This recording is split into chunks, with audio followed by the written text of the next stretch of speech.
Sa Growers Bait 1000 plus, dito natin makikita ang demo ng palay natin. Lumabas yung dawa niya sabay-sabay.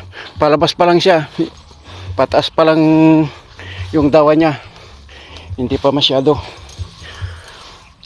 Ang araw po ngayon, September 26. Ito po yung gamit natin na Growers Bait 1000 plus. Kaya makikita po natin ito, update natin uli. Mga pa na siguro September 30 o October 2. Babalikan ko po ito. Siguro yuko na lahat yung dawa niya. Kaya itong Growers Bait 1000 plus, wala tayong inihalo na chemical. Ito lang, wala na.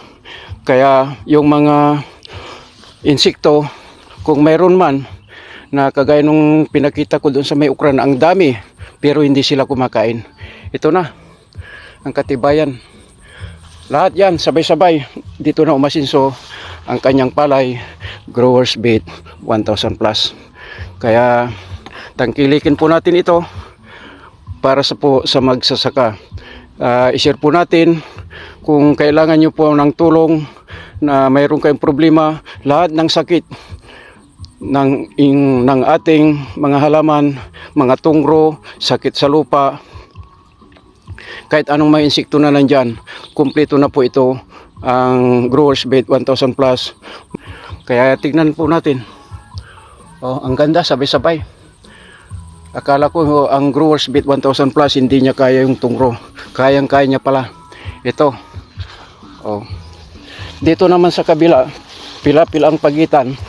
Ito po hindi siya gumamit ng Growers Bait 1000 plus. Bansot. Ang lilit yung dawa niya.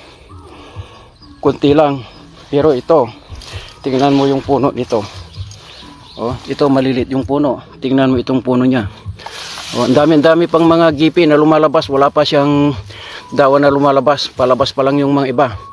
Siguro kung lumabas ito mga 60% na, baka mayroon pang mga 30 to 40% na lalabas. Kaya pag nakita mo ito, halos hindi mo na makita yung dawa na lahat yung nakalabas. At sige, hanggang dito na lang. Maraming salamat mga farmers. Growers Bait 1000 plus, tangkilikin po natin at ito nang ating gagamitin. At ang aking number 0928 539 8235. Sige, salamat at sana ma-share ko po ito sa inyo at lahat pakikinabangan po natin ang likha ng Diyos. God to be the glory. God bless po sa ating lahat. Salamat. Growers Bait 1000 plus.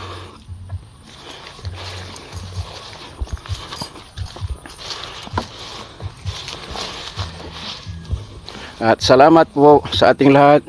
Growers Bait 1000 plus.